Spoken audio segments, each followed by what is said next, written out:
ناظرین، ہم نے ہمیشہ یہ بات کی کہ اسرائیل اتنا پاورفل نہیں ہے کہ وہ ایک لمبے عرصے تک یہ اگریشن جب وہ جاری رکھ سکتا. اگر کمپریہنسو ویسٹرن سپورٹ نہ ہوتی، اگر ایک کنٹینیوس سپلائی نہ ہوتی، اور اس سے بڑھ کر اگر مڈل ایسٹ کی خاموشی نہ ہوتی، اگر مڈل ایسٹ اس میں مکمل طور پر ایک سائلنس نہ رکھتا، تو پھر یہ اسرائیل جاری نہیں رکھ سکتا تھا.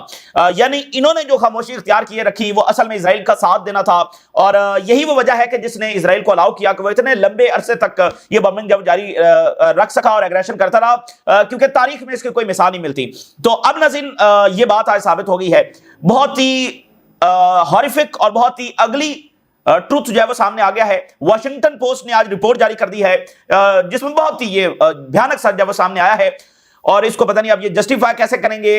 اور 6 عرب نیشن جو ہیں وہ اسرائیل کے ساتھ الائنس میں تھی ڈیورنگ آل دس ٹائم، اور وہ اسرائیل کے ساتھ ٹریننگز کر رہے تھے، انٹیلیجنس شیئرنگ کر رہے تھے، اور سیکرٹ میٹنگز کر رہے تھے، اور یہ سارا جو ہے وہ ان پچھلے 2 سالوں کے درمیان ہو رہا تھا. یعنی جب وہ پبلکلی کنڈیم کر رہے تھے اسرائیل کو، اور اسرائیل جب وہ غزہ میں بمبنگ کر رہا تھا، اور آپ کے سامنے آیا کہ وہ صرف بمبنگ نہیں کر رہا تھا، وہ ایک سسٹمیٹک طریقے سے وار کرائمز کر رہا تھا، جینوسائیڈ کر رہا تھا، اور ہاسپٹلز کو نشانہ بنا رہا تھا، اور فلسطینی جب مدد کو پکار رہے تھے، اور یہ مڈل ایسٹ کی گورنمنٹ جو ہے وہ کنڈیم کر رہی تھی اسرائیل کو، لیکن سیکرٹلی اسی اسرائیلی فوج کے ساتھ یہ ٹریننگز کر رہے تھے، اور اسرائیل کے ساتھ جب انٹیلیجنس شیئرنگ کر رہے تھے، اور اس کے ساتھ جب وہ سیکرٹ میٹنگز کر رہے تھے.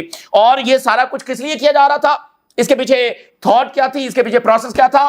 ایران کو کاؤنٹر کرنے کے لیے. یہ سارا الائنس جو انہوں نے مڈل ایسٹ کے ملکوں نے اسرائیل کے ساتھ بنایا ہوا تھا اس اگریشن کے درمیان بھی، وہ اس لیے تھا کہ ایران کا جو ہے وہ کنفرنٹ کیا جا سکے، ایران کو جب روکا جا سکے. اور آخر کار اسی اسرائیل نے جب ان ملکوں کے پر اٹیک کیا، ایران نے ان ملکوں کے پر کبھی اٹیک نہیں کیا. تو آپ اندازہ کریں کہ وہ کیا مائنڈز ہیں، کیا سلیوٹ ہے ان مائنڈز کو کہ جن کو اسرائیل خطرہ نظر نہیں آیا، بلکہ ان کو ایران خطرہ نظر آتا رہا. اور اس مشکل ٹائم جو فلسطینیوں کے اوپر تھا، اور جو پورے ریجن کے لیے کتنا خطرناک تھا یہ وائلنس، اس میں بھی وہ اسرائیل کے ساتھ تعاون کر رہے تھے، اور یہ سمجھ رہے تھے کہ ایران جب ان کے لیے خطرہ ہے. کیا زبردست پالیسی مطلب ان مائنڈز نے بنائی کہ جن کو اسرائیل خطرہ جب نظر نہیں آ رہا تھا. اور اس کے بعد پھر اسرائیل نے انہی ملکوں کے اوپر جب اٹیک کیا، اور پھر سیریا کے اوپر جب اس نے اٹیک کیا، اور سیریا کو ابھی ٹرکی نے کیٹیگوریکلی کہا کہ سیریا کے لیے اکلوتا خطرہ جو اسرائیل ہے، اور آج وہاں پر اہم ترین میٹنگ بھی ہو رہی ہے. تو اس کے اوپر ہم بات کریں گے. تو یہ بات اب ثابت ہو گئی کہ حماس، حزب اللہ اور انصار اللہ ریزسٹنس جو ہے وہ صرف اسرائیل سے نہیں لڑی ہے، وہ صرف نیٹو اور یورپی یونین اور امریکہ اور ویسٹ سے نہیں لڑی ہے، بلکہ وہ مڈل ایسٹ کے ساتھ بھی لڑی ہے. یعنی یہ بہت ہی ایک ایسی چیز ہے کہ جس کو جسٹیفائی نہیں کیا جا سکتا، اور یہ بہت ہی بھیانک سچ ہے جو اب ثابت ہو گیا ہے. یہ کتنا بڑا ڈیزاسٹر تھا، کیسی ڈیزاسٹر پالیسی تھی جو انہوں نے اختیار جو وہ کیے رکھی. تو آنے والے دنوں میں اس طرح کی اور بھی بہت ساری چیزیں جو وہ سامنے آئیں گی. اور دوسری طرف جو ہے وہ رشیا کی جانب سے ایران کو میسج کنوے کیا گیا ہے اسرائیلی حملے کے حوالے سے، وہ بھی آپ کے سامنے رکھیں گے. اور ایک بڑی رپورٹ یہ بھی جاری ہوئی ہے کہ رشیا جو ہے وہ نیٹو کے ساتھ براہ راست جنگ کی کس طرح سے تیاری کر رہا ہے. یہ رپورٹ بھی آج وار انسٹیٹیوٹ کی جانب سے جاری کی گئی ہے، وہ بھی آپ کے ساتھ شیئر کریں گے. ناظرین، اس وقت جو ایڈ ٹرکس ہیں وہ غزہ کے اندر داخل ہو رہے ہیں. Relief aid trucks began entering in the Gaza strip. تو بڑی لمبی قطاریں جو وہ رفح کے اوپر لگی ہوئی ہیں، اور اب جو ہے وہ ان کا داخلہ جو وہ شروع ہو گیا ہے. رپورٹس کے مطابق آج رات ہی حماس شاید قیدی جو ہیں وہ ان کو اسرائیل کے حوالے کر دے، اور چونکہ اس کے لیے کوئی سیریمنی نہیں ہونی ہے تو یہ خاموشی سے قیدی دیے جائیں گے. تو اس کی پاسبلٹی ہے کہ آج رات ہی قیدی جو ہے وہ حوالے کر دیے جائیں. اسی درمیان فائنینشل ٹائم کی ایک ہیڈ لائن دیکھیے. فائنینشل ٹائم یہ کہہ رہا ہے کہ حماس نے ری گین کرنا شروع کر دیا control over the Gaza strip اور after the ceasefire was announce. چند گھنٹوں کے اندر ہی انہوں نے دوبارہ سے کنٹرول، یعنی کنٹرول سے مراد یہ ہے کہ انہوں نے آن سرفیس وہ سارے معاملات سنبھالنا جو ہے شروع کر دیے. اور اسرائیلی میڈیا کہہ رہا ہے کہ نو ایبسولوٹ وکٹری، کوئی ایبسولوٹ وکٹری نہیں ہوئی جو نتنیاہو کلیم کرتا رہا. And some of his admirers promised but the painful settlement. اور جو اس کے ایڈمائرر جو ہے وہ بار بار کلیم کرتے رہے کہ یہ ایبسولوٹ وکٹری ہوگی، وہ کوئی نہیں ہوئی، بلکہ ہمیں پینفل سیٹلمنٹ جو وہ کرنی پڑی ہے، یعنی ہمیں ایک سمجھوتا کرنا پڑا ہے. اور ایبسولوٹ وکٹری تو وہ ہوتی ہے نا جس میں آپ پھر فیصلہ کرتے ہیں ایک ہی فریق کے طور پر جو بھی کرنا ہے اس کو آپ کئی حصوں میں تقسیم کر دیں، اس کو آکوپائی کر لیں، اس کو کسی کو بیچ دیں، جو مرضی کر لیں، اس کے ساتھ جو بھی کریں. تو یہاں پر تو سیٹلمنٹ اسرائیل کو کرنی پڑی ہے، معاہدہ کرنا پڑا ہے حماس کے اس کے اوپر سگنیچرز ہوئے. تو یہ وہ ایبسولوٹ وکٹری نہیں ہے. اور ابھی آپ ذرا دیکھیے، اب اس ڈیفیٹ کو اسرائیل نے کور اپ کرنا ہے ڈیفرنٹ وائلیشن کے ذریعے. اب اسرائیلی ڈیفینس منسٹر نے تھوڑی دیر پہلے یہ اناؤنسمنٹ دی ہے کہ میں نے آرمی کو یہ آرڈر دیا ہے کہ وہ حماس کی جو ٹنلز ہیں ان کی ڈسٹرکشن کی تیاری کرے. اب یہ ایک نیا ڈرامہ ہے کہ اب یہ کون سے ٹنلز ہیں جن کو ڈسٹرائے کرنا ہے، اور اس کا کیا مطلب ہے کہ جس ایریا کے اندر اسرائیلی فوج موجود ہے وہ وہاں پر جو حماس کے ٹنلز ہیں ان کو ڈسٹرائے کر رہی ہوگی، تو یہ کیسے چلے گا؟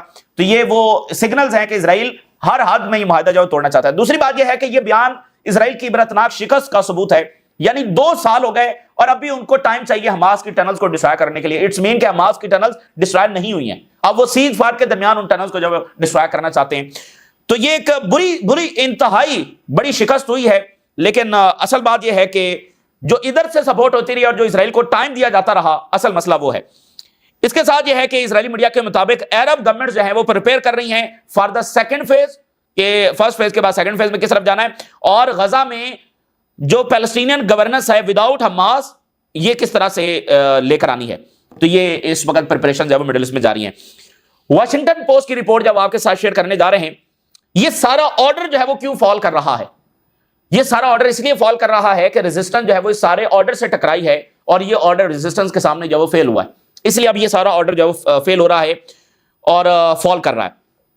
اچھا جی، اب یہ بہت ہی بڑا سچ جو ہے، یعنی بھونچال آ گیا ہے، ایک طوفان آ گیا ہے، یہ جو واشنگٹن پوسٹ نے، اور اس میں انٹرنیشنل انویسٹیگیٹو جرنلسٹ شامل ہیں، ICIJ، یہ بڑے جرنلسٹ کی آرگنائزیشن ہے، یہ اس میں شامل ہے جس نے انویسٹیگیشن کی ہے اور سیکرٹ کلاسیفائڈ ڈاکیومنٹ جو انہوں نے حاصل کیے ہیں، جس کے بعد یہ بات جو ثابت ہوئی ہے، یعنی یہ لیکڈ ڈاکیومنٹس ہیں، انہوں نے انویسٹیگیشن کر کے اور یہ سارے جو وہ حاصل کیے ہیں، وگرنہ یہ سچ اتنی جلدی جو وہ سامنے نہ آتا۔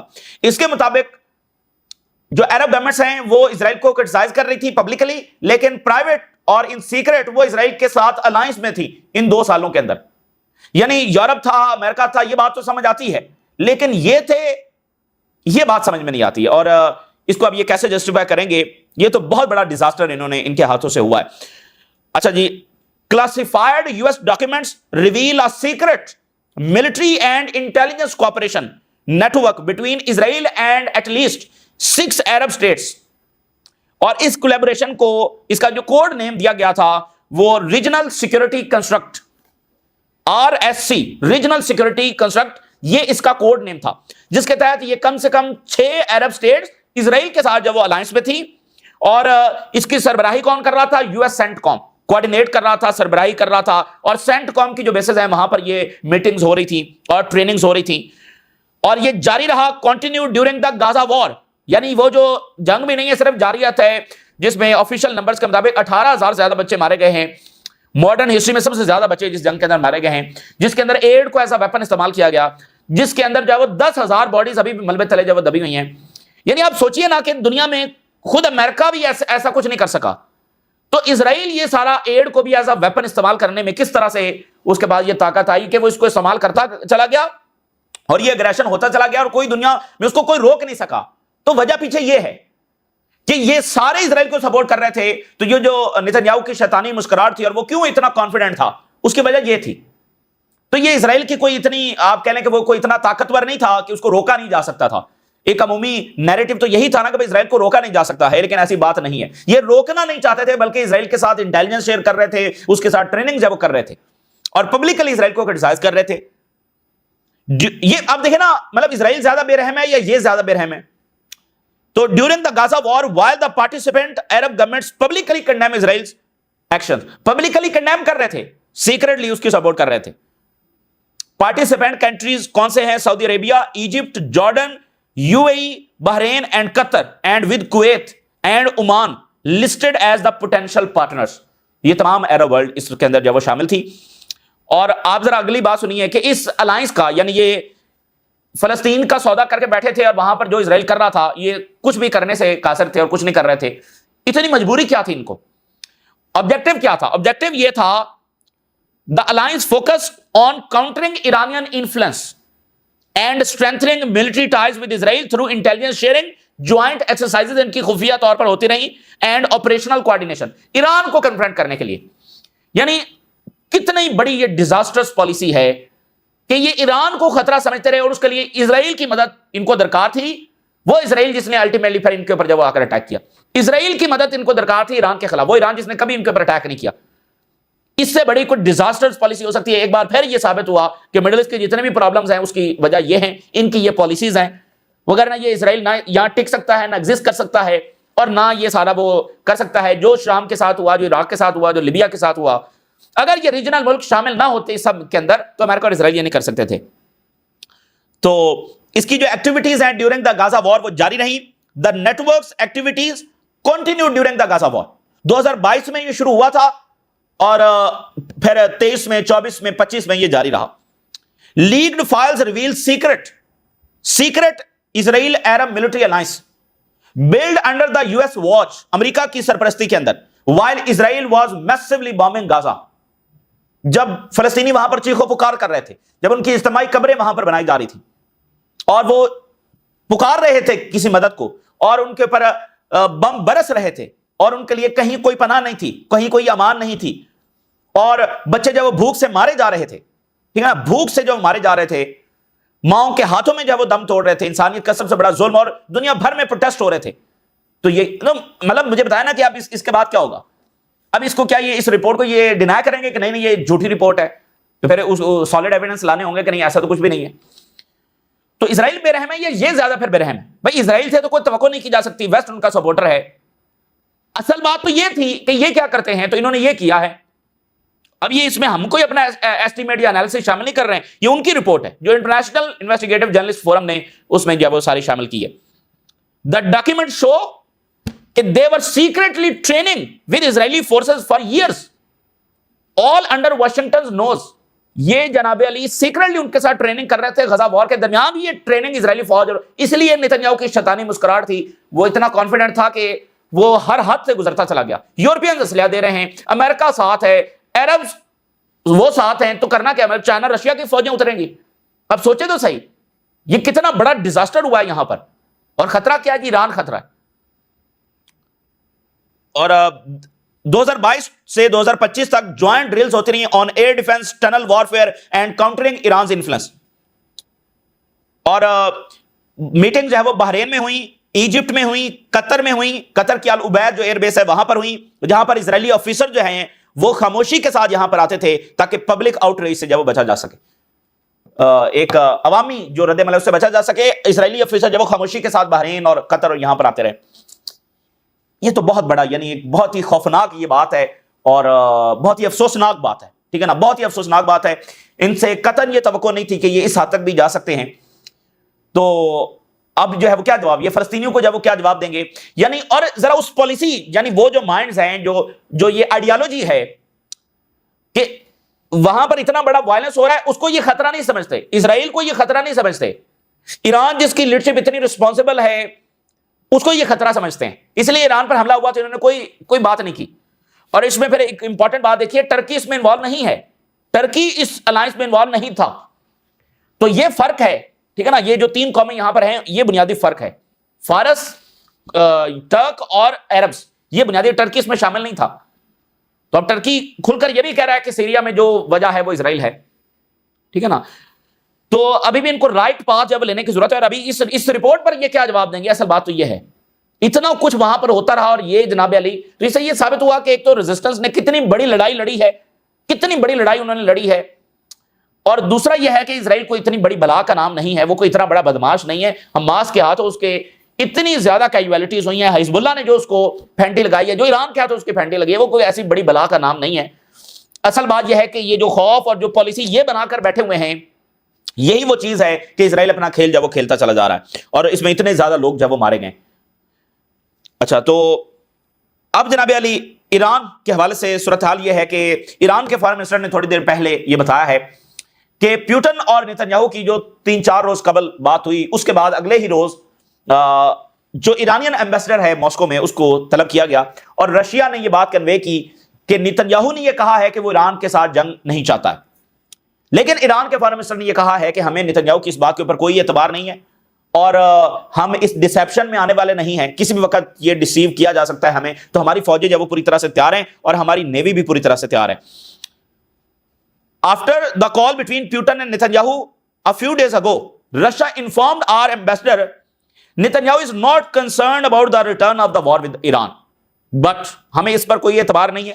Iran's armed forces are at the highest alert because there is a possibility of deception by Israel. تو یہ ڈسپشن ہو سکتی ہے اسرائیل کی جانب سے کہ وہ یہ کہے کہ ہم جنگ نہیں چاہتے ہیں, تو پھر یہ بلڈ اپ جب وہ کس لیے کیا جا رہا ہے. and we do not trust these intentions. تو ہمیں ان کی باتوں کے اوپر کوئی اعتبار نہیں ہے. اور we have the capabilities in the naval warfare that are still unknown to the enemy. جو ابھی تک ان ناؤن ہیں, جو ہم نے استعمال نہیں کیا, نیول کیپیبلٹیز کا بھی ہم مظاہرہ کریں گے. اچھا, ادھر ایران کو انویٹیشن آیا ہے مصر کے اندر جو سمٹ ہے اس میں شریک ہونے کے لیے, ایران نے ڈینائی کر دیا, اور اس کی وجہ واضح ہے. مطلب ٹرمپ جو ہے وہ ایک شو کرنا چاہتا ہے کہ یہ بھی میرے ساتھ ہیں, وہ بھی میرے ساتھ ہے, ایران بھی میرے ساتھ ہے, یعنی کہ ایک پی آر ایونٹ. مطلب کیا کوئی سالڈ, دیکھیں ایران نے کہا ہے کہ ہم سیز فائر کی سپورٹ کرتے ہیں, ہر وہ اقدام جو جینوسائیڈ کو روکے اس کو سپورٹ کرتے ہیں, فلسطینی ریاست کی طرف جو معاملہ جائے اس کو سپورٹ کرتے ہیں. تو یہ جو سارے, اب دیکھیں نا, سارے وہی مل بیٹھے ہیں جو ادھر غزہ میں جو کچھ کر رہے تھے. تو ایران میں وہاں پر کس لیے شرکت کرے؟ امریکہ جس نے ایران کے اوپر حملہ کروایا وہ وہاں پر جا کر کیا ٹرمپ سے کیا بات کریں؟ ٹھیک ہے نا. تو اس لیے ایران نے کہا ہم اس میں کوئی شریک ہونے والے نہیں ہیں. یہ ایک سٹنٹ ہے, یہ ایک سٹنٹ سے زیادہ کچھ بھی نہیں ہے کہ جی وہ ایران کو بھی بلا لے. بھائی ایران اس میں جا کر کیا بات کرے؟ جو کچھ کیا تم لوگوں نے غزہ میں کیا, اب جو کرنا ہے کرو. اس میں ایران مطلب صرف ٹرمپ یہ شو کرنا چاہتا ہے دیکھو میں کتنا بڑا پیس میکر ہوں, دیکھو ایران بھی آ گیا. تو اس کے اوپر پھر حملہ کس لیے کروایا؟ ایران تو امریکنز کے ساتھ بیٹھا ہوا تھا. تو یہ جو سٹنٹ ہے نا وہ چلنے والے نہیں ہیں. اور اس کے ساتھ ٹرمپ نے کہا کہ ایران جب وہ نارملائز کرے گا اسرائیل کے ساتھ, اس پر ایران کا جو ہے وہ جواب آیا ہے, Iran to Trump normalize ties with Israel not a chance. سوال ہی پیدا نہیں ہوتا کہ ہم اسرائیل کے ساتھ جو نارملائزیشن کریں گے. تو ابھی یہ ٹرمپ یہ بھی مڈل ایسٹ میں دیکھیں نا, مڈل ایسٹ ورلڈ جو اسرائیل کے ساتھ اس الائنس میں تھی وہ تو اس کا مطلب انتظار کر رہی ہے نارملائزیشن کے لیے. صرف ان کو وہ پبلک کا جو پریشر ہے کہ اس ماحول کے اندر اگر ہم نے نارملائز کیا تو پھر, یعنی یہ مان چکے ہیں اسرائیل کو, بلکہ اس کے ساتھ اتنا کچھ الائنس بنا کر بیٹھے ہوئے ہیں. تو یہ صرف پبلک کا ڈر ہے, اس وجہ سے یہ نہیں کر رہے ہیں. تو اس لیے اب یہ آگے بڑھنے کی جو کوشش کریں گے نارملائزیشن کی, یہ اور ابراہم اکارڈ یہ سارا. تو جناب علی اسی درمیان جو ہے وہ وینزویلا سے بڑی خبر یہ ہے کہ رشیا نے یہ کہا ہے کہ امریکہ جو ہے وہ کو کرنے کی کوشش کر رہا ہے وینزویلا کے اندر. ٹھیک ہے نا, ملٹری کے ذریعے تختہ الٹانے کی کوشش کر رہا ہے. اور رشیا نے کہا ہے کہ یہ جو امریکہ کا کلیم ہے کہ ڈرگز اور یہ سارا, that is a false as the massive Hollywood conspiracy. یہ کسی ہالی ووڈ کی کہانی جیسا ہے جو فلمیں آپ کو سوویت یونین کے خلاف نظر آتی ہیں, رشیا کے خلاف نظر آتی ہیں, چائنا کے خلاف بھی اب بننا شروع ہو گئی ہیں. تو یہ کسی ہالی ووڈ کی سٹوری ہے, اور انہوں نے کہا کہ یہ فوجی جو ہے نا اس کی بغاوت کروانا چاہ رہے ہیں. تو دیکھیے اس سے امریکہ کا خرچہ بچ جائے گا نا, اور پھر ٹرمپ جو ہے نا اس کو جلدی جلدی چیزیں کرنی ہیں. ٹرمپ اگر کسی بھی اس طرح کے ایک جنگ میں انوالو ہو گیا جہاں پر زمینی فوج اتارنا پڑی, تو پھر آپ دیکھیں اس کا سارا ٹینیور اس میں چلا جائے گا. اور پھر وہ یہ جو پی آر سٹنٹس ہے نا پیس میکر کے, وہ نہیں چل سکتے. بھائی جب آپ ایک فوج آپ کی ایکٹیولی انگیج ہوگی تو آپ پھر پیس میکر کا نعرہ کیسے لگائیں گے؟ وہ تو پھر لمبی جنگیں چلنی ہیں کئی سال کی. تو وہ ٹرمپ چاہتا ہے کہ اس کو دوسرے طریقے سے اپنے مقاصد اچیو کیے جائیں, لیکن اگر نہیں ہوں گے تو پھر پورا خطرہ ہے کہ زمینی فوج بھی جو ہے وہ اتار دی جائے گی. اور وینزویلا جب اس کے لیے پوری طرح سے تیار ہے, لیکن اب وہ فوجی بغاوت اور پھر اس کا مطلب خانہ جنگی وہاں پر کروانے کی جو کوشش کی جا رہی ہے, تو تاکہ پھر وہاں پر داخلہ جو ہے وہ آسان ہو جائے گا. تو ویسے یہ ٹرمپ جو ہے وہ اتنا obsessed کیوں ہے ایز اے پیس میکر کے ٹیگ کے ذریعے, کہ دیکھیں نا ایک ٹرو جو پیس میکر ہوتا ہے وہ ساری دنیا کو نظر آ جاتا ہے, جو امن کروا رہا ہوتا ہے ساری دنیا کو پتہ چل جاتا ہے یہ امن کروا رہا. تو وہ اتنا ایسا لگتا ہے کہ اس کو یہ ٹیگ چاہیے بس کہ دنیا میں یہ پیس میکر کا ہے, اس کے ساتھ وہ بہت زیادہ obsessed ہے. تو یہ اسی بندے کو obsession ہوتا ہے جو کوئی ایسا کچھ کرنے جا رہا ہو کہ جہاں پر اس کو اس کور کی ضرورت ہو. اگر وہ ٹرو پیس میکر ہے تو سب کے سامنے وہ بات آ جاتی. تو اسی درمیان فائنینشل ٹائم نے آج کیا رپورٹ دی ہے کہ ٹرمپ نے خاموشی کے ساتھ یوکرین کی مدد کی ہے کہ وہ لانگ رینج اٹیک کر سکے, لانگ رینج ڈرون اٹیک کر سکے رشیا کا جو انرجی انفراسٹرکچر ہے اس کے اوپر, by providing detail intelligence and targeted data. اور ٹرمپ یہ چاہتا ہے کہ رشیا کی جو اکانومی ہے اس کو ویک کیا جائے اور پھر اپنی شرائط رشیا سے منوائی جائے. کوآرڈینیشن انٹینسیفائی ہو گیا ہے امریکہ اور یوکرین کے درمیان, اور یوکرین کو انیبل کیا گیا ہے to hit the major oil refineries and cut Russia's fuel آؤٹ پٹ اپ ٹو 20%. انرجی کے اوپر سارا ان کا معاملہ اکانومی چل رہی ہے تو اس کو ہٹ کیا جائے, اور ٹرمپ ہیلپ کر رہا ہے. اور ادھر یہ آیا تھا 24 گھنٹوں میں جنگ رکوانے کے لیے. تو یہ شخص ہم اس لیے پہلے دن سے کہہ رہے ہیں کہ یہ زیادہ خطرناک ہے.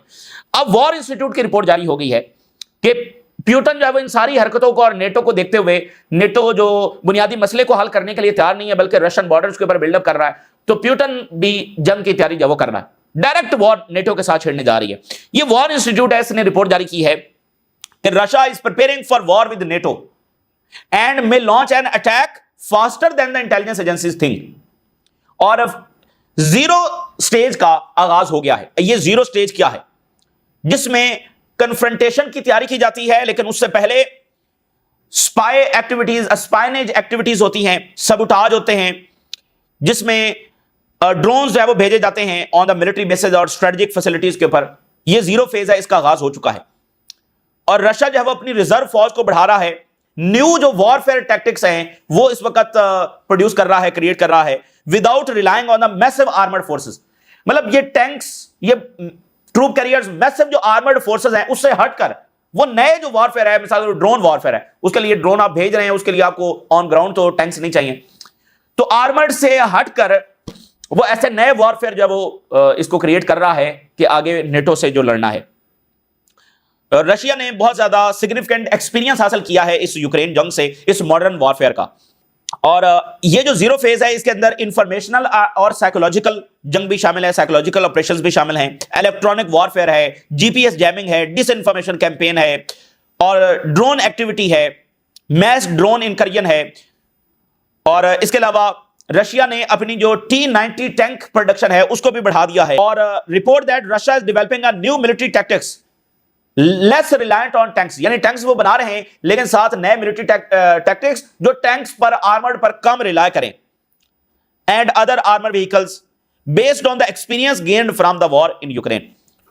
تو یہ جناب علی اس وقت صورتحال ہے دنیا بھر کی, اور آج رات بتایا جا رہا ہے کہ قیدی رہا ہو سکتے ہیں. اس وقت کی صورتحال ہے, آپ اپنی رائے ضرور آگاہ کریں. اجازت دیجیے, اللہ حافظ.